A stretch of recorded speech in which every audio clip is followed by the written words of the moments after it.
Assalamualaikum. You are watching Ariba Fatma from channel New BS Education. Today we will cover a topic from Cross Cultural Communicational and Translational Skills EWRT 102. Today we will discuss a topic that is reading biographies. इसके लिए सबसे पहले ये जानना ज़रूरी है कि biography आखिर होती क्या है.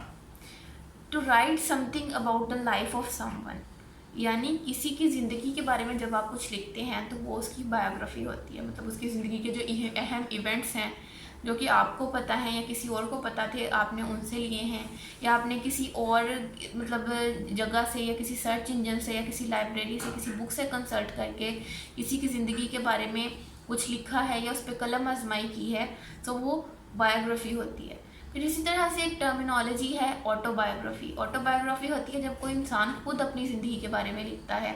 उसने अपनी ज़िंदगी की बिगिनिंग से स्ट्रगल किस तरह से स्टार्ट की, फिर वो एक मिडिल स्टेज तक कैसे पहुंचा, उसने मतलब अपनी फैमिली लाइफ जो है उसमें वो अपने पेरेंट्स के साथ था, पहले अपने बहन भाइयों के साथ था, फिर उसने अपने लाइफ पार्टनर को चूज़ किया, फिर उस तरह से फिर उसके जो मतलब एक फैमिली लाइफ है वो किस तरह से प्रोसीड हुई, फिर उसके बाद उसने अपनी ज़िंदगी में क्या क्या चीज़ें अचीव की, फिर उसके गोल्स क्या थे, फिर उसने उन्हें अचीव किस तरह से किया, उसने अपने डिफरेंट जो एक रिश्ते थे उन्हें किस तरह से मैनेज किया, फिर इसी तरह से उसने अपने वर्किंग एनवायरनमेंट में किस तरह से ज़िंदगी गुजारी, उसकी स्ट्रगल्स किस तरह से थी.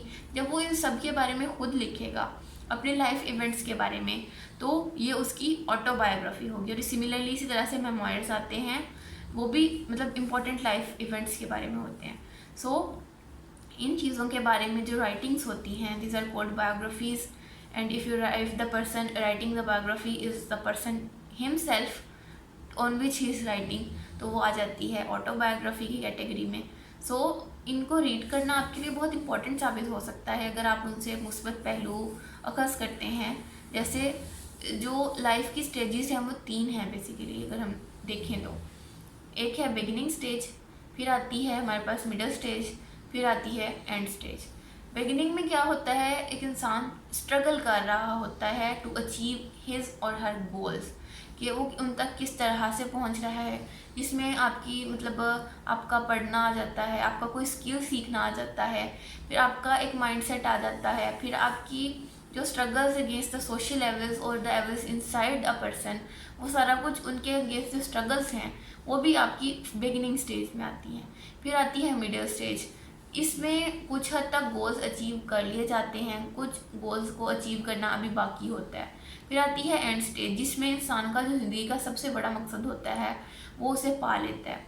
तो ये तीनों स्टेजेस हैं जिसके बारे में बायोग्राफीज़ में लिखा जाता है. हाँ, मतलब हम इंसान हैं, हमारी ज़िंदगी में कुछ ना कुछ सिमिलर होता है जो कि मतलब 2 या ज़्यादा लोगों की ज़िंदगी में सिमिलर चल रहा होता है, या कोई 1 2 या कई इवेंट्स ऐसे होते हैं जो कि हमसे पहले किसी की ज़िंदगी में एज इट इज़ हो चुके होते हैं, तो हम उनसे सबक सीख सकते हैं. इसलिए बायोग्राफी इंपॉर्टेंट है कि किसी ने किसी सिचुएशन में किस तरह से टैकल उसे किया, कैसे सिचुएशन में किस तरह का फ़ैसला किया, कौन सी प्रॉब्लम्स किसी को आई तो उसने उसके लिए क्या किया.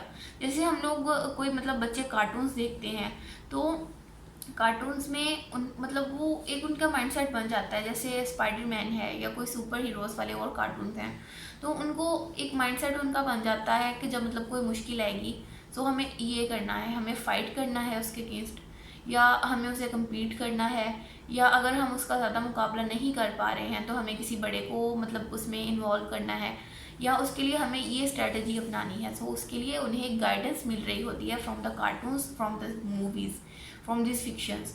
तो ये भी एक किस्म की वो मेमोयर्स या उस कैटेगरी में आ जाते हैं, या असल में किसी न किसी की ज़िंदगी से ही माहौल होते हैं किसी न किसी एक्सटेंट की हद तक. तो फिर इसमें बायोग्राफीज़ में यही बात है कि आपको थोड़ा दुनिया के बारे में पता चलता है. फिर वाई रीडिंग बायोग्राफीज़ एक बहुत ही मतलब ये एक इम्पॉर्टेंट हेडिंग है कि आखिर बायोग्राफीज़ को रीड करना क्यों चाहिए, बायोग्राफीज़ को या ऑटोबायोग्राफीज़ को. तो इसमें सबसे पहले आपके लिए एक इसमें पॉइंट आता है कि हमें दूसरे लोगों के बारे में, उनके वर्ल्ड व्यूज़ के बारे में, या उनके ख्यालात, या उनके एक ख़ास सिचुएशन में उनका जो एक माइंडसेट है, या उनका एक व्यू है, या उनका मतलब जो एक पर्सपेक्टिव है उसके बारे में जानने का हमें मौका मिलता है. इसके लिए हमें बायोग्राफीज़ को रीड करना जो है वो हमारे लिए अच्छा साबित हो सकता है. फिर इसी तरह से हमें कुछ चीज़ें ऐसी होती हैं जो हम वैसे शायद ना सीख सकें, जो कि हम दूसरों के एक्सपीरियंस से सीख जाते हैं, या हम उससे बी केयरफुल, मतलब एक हमारे जोन बन जाता है कि हमें इससे आगे नहीं जाना है। कैसे? जब हम दूसरों की ज़िंदगी में कुछ स्टडी करते हैं कि इसने ऐसा किया था तो इसके साथ ये गलत हो गया या सही हो गया, या ये इस चीज़ से करने से करते करते, जिसे वो कहते हैं ना बाल बाल बचना, ये बचा है तो किसी बड़ी मुसीबत से बच गया है। तो हमें इस चीज़ का भी पता चल जाता है। फिर इसी तरह से आ जाता है कि हमें जो हमारे आसपास के कुछ लोग हैं, हम लोगों ने मतलब उन्हें एक ख़ास सिचुएशन में देखा है, फिर उसी के बारे में हम अगर कोई बायोग्राफी पढ़ते हैं तो हम उन्हें रिलेट कर सकते हैं, वो हमारे लिए इजी टू रिलेट हो जाता है। तो हमें उनके लिए सिंपथी हमारे अंदर पैदा होती है, एक ह्यूमिलेशन का या एक एम्पथी का जज्बा हमारे अंदर पैदा होता है, जो कि शायद अदरवाइज हमारे अंदर ना हो। जैसे कि हम रमज़ान में रोज़े रखते हैं तो उसके हम एक फ़वाइद में ये भी लिखते हैं या हम कहते हैं कि जो गरीब हमारे आसपास के हैं वो हमें उनकी भूख प्यास का ज़्यादा एहसास कब होता है, जब हम रोज़े में खुद भूखे प्यासे होते हैं। सो यही चीज़ है कि जब मतलब इंसान खुद किसी चीज़ को देखता है या फेस करता है ना, तो उसे दूसरों की उस प्रॉब्लम का ज़्यादा अच्छी तरह से एहसास हो जाता है। सो इसके लिए भी बायोग्राफी इम्पॉर्टेंट है।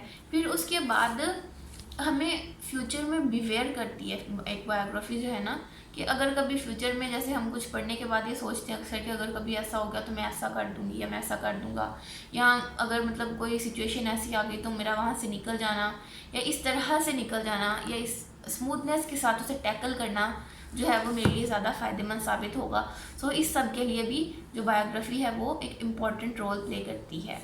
सो बायोग्राफी पढ़ना बहुत अच्छा है। I will suggest you to read some biographies like Allama Iqbal, Qaid Azam, Sir Syed Ahmad Khan, and so most importantly our Prophet Muhammad sallallahu alaihi wasallam। फिर इसी तरह से डिफरेंट हमारे जो और लीडर्स हैं या हमारे जो बहुत ही मतलब इस्लाम के से लेके या उससे पहले से भी डिफरेंट लोग हैं जो कि बहुत अजीम लोग, जिन्हें हम अजीम लीडर्स का दर्जा देते हैं अपनी ज़िंदगी में। सो उनकी बायोग्राफीज हमारे लिए एक सबक का बायस बन सकती हैं, हमारे लिए वो एक सबक आमोज़ चीज़ें हो सकती हैं कि उन्होंने डिफरेंट सिचुएशंस को किस तरह से टैकल किया और उनकी ज़िंदगी में कितने बड़े बड़े मसाइल हैं, तो उन्होंने जब उनको हल कर लिया या उनको टैकल कर लिया तो जो हमारी ज़िंदगी में मसाइल हैं या हमारी जो छोटे मोटे कॉन्ट्रडिक्शंस हैं हम उन्हें कैसे सॉल्व आउट कर सकते हैं। तो इसके लिए biographies are very important. If you like my video please like it, share it with your friends and subscribe to my channel. अल्लाह हाफिज़।